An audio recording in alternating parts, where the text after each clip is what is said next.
Ce titre est étonnant.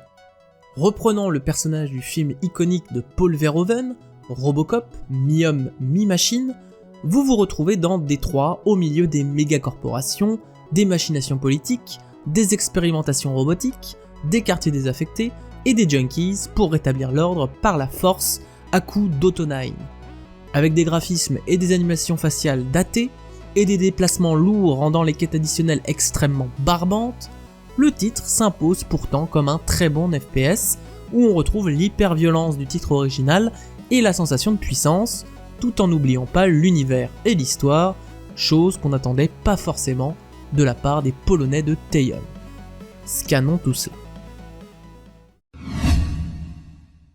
La vague des films de science-fiction ou d'anticipation des années 80 et 90 ont donné de véritables icônes de la pop culture, d'Aliens à Terminator en passant par Predator, au sein d'univers de science-fiction de dystopie futuriste peu idyllique, des masses grouillantes de Blade Runner aux sociétés militaristes de Starship Troopers, respectivement 1982 et 1997, et de l'exploitation des hommes dans la Terre de 2048 de Total Recall en 1990.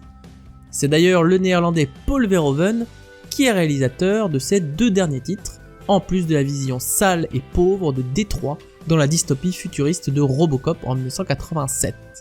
Dans ce monde de gangsters où la drogue, la pauvreté et les règlements de compte s'imposent à l'essentiel de la population, Alex Murphy, policier de son état, est abattu froidement par des criminels. Son corps est récupéré par une méga-corporation qui cherche à robotiser le maintien de l'ordre. Cette fusion homme-machine donne le personnage de Robocop, tiraillé entre ses directives et son passé d'humain. Le film a bien entraîné une vague de produits dérivés, 2 films supplémentaires pour une trilogie, un reboot médiocre en 2014, des séries en live-action, des séries animées, des romans, des comics, des jouets et même des jeux vidéo depuis 1988. On retrouve d'abord des side-scrollers, un FPS médiocre en 2003, et le TPS générique sur téléphone Robocop The Official Game en 2014 pour accompagner la sortie du reboot.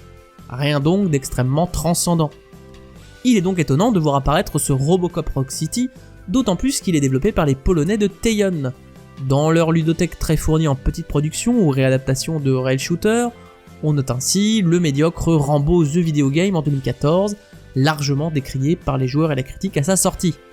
Avec un FPS un peu plus gardi, Terminator Resistance en 2019 ne réinventait pas le laser, mais adaptait plutôt bien l'univers futuriste de Terminator, convainquant davantage les fans que la critique.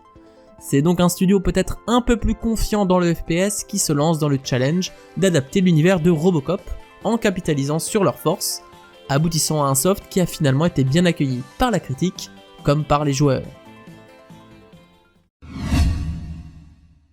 On se retrouve donc dans la peau d'Alex Murphy à trucider du junkie dès les premières minutes du jeu sur les notes du thème filmique réorchestré pour l'occasion.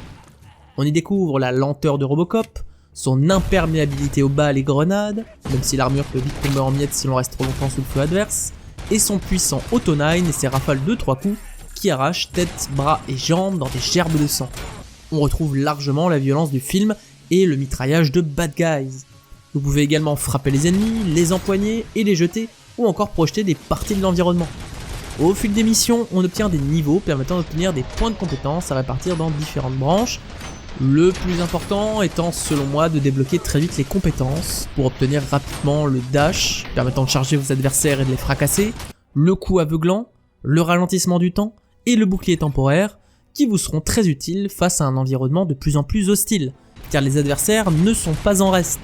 Les junkies du début laissent leur place à des motards, des porteurs de lance-grenades, des snipers et de plus en plus de robots qui mettent en difficulté l'invulnérabilité de Robocop. Vous pourrez porter d'autres armes comme un Uzi, un fusil à pompe ou un sniper, mais pour améliorer votre arme principale, vous aurez des cartes programmées à paramétrer au prix d'un mini-jeu d'activation de bonus en évitant des malus à partir de différents modules récupérés dans différents coffres dans les différents niveaux. Cela permet pour certaines cartes d'améliorer différentes caractéristiques, du temps de rechargement aux dégâts en passant par les dégâts perce-armure, mais aussi d'avoir des bonus spécifiques. Plus de besoin de recharger, ou un tir puissant mêlant, ou un tir illimité, et j'en passe. De quoi paramétrer un peu plus l'expérience. Les challenges et les nombreux adversaires vous pousseront ainsi à faire de plus en plus attention à l'environnement pour maîtriser un peu plus la lenteur de votre personnage et sa pseudo-invulnérabilité. vous récupérez tout de même quelques modules de régénération d'armure pour récupérer votre arme. In fine, les joutes sont extrêmement agréables, d'autant qu'on retrouve le scan du film pour noter les adversaires et les trucider là où il faut. Aussi incroyable que cela puisse paraître, le FPS laisse aussi place à des niveaux ouverts dans lesquels vous pouvez récupérer différents bonus en verbalisant les infractions et en résolvant de nombreuses quêtes additionnelles, nécessitant de scanner, de faire des choix dans les dialogues qui impacteront légèrement l'histoire, mais qui imposent aussi, malheureusement, de voir des visages inexpressifs d'un autre âge et d'aller d'un point A à un point B avec la vitesse d'un poids lourd. Même si l'histoire se laisse suivre, avec un nouveau bad guy en ville, un Robocop qui a des crises de souvenirs, les tensions entre la ville, la corporation qui possède vos droits et la police dont vous faites partie, le rythme reste un brin lent, et il arrive de se demander quand est-ce qu'on retourne sur le terrain pour tuer du malfrat. C'est à la fois un à côté immersif du soft, qui dépasse alors son statut de simple FPS, mais aussi un de ses plus grands défauts. Je suis doublement surpris par ce titre. Je ne m'attendais ni à un jeu Robocop, ni à un bon jeu Robocop. Les phases FPS sont défoulantes et violentes, et la progression du joueur est agréable avec un scénario intéressant et des quêtes additionnelles qui adaptent bien la décrépitude de Détroit et le malheur de ses populations, rendant par contraste Robocop comme étant le plus humain de la bande, malgré sa présence cybernétique qui lui sert de corps. La lenteur de Robocop rend tout de même les phases de déplacement hors combat insupportables, tandis que la faiblesse graphique est magnifiée dans les nombreux dialogues du soft, paradoxe, car c'est dans ces moments que le soft se veut être un peu plus qu'un simple FPS. Je note donc ce jeu poids lourd intuable sur corruption de l'OCP. Aux mains d'un développeur AA connu pour une nuée de shooters génériques, Robocop Rock City est pourtant un des meilleurs jeux Robocop jamais sortis, d'autant qu'il a été bien accueilli par la presse, par les joueurs, et a fait l'objet d'excellentes ventes d'après l'éditeur français Nacon. De quoi leur redonner le sourire après The Lord of the Rings Gollum de Daedalic Entertainment, qu'ils ont eu le malheur d'éditer après avoir racheté leur studio pour 60 millions d'euros en 2022. C'est peut-être finalement avec les vieux policiers mécaniques qu'on fait les meilleurs sous.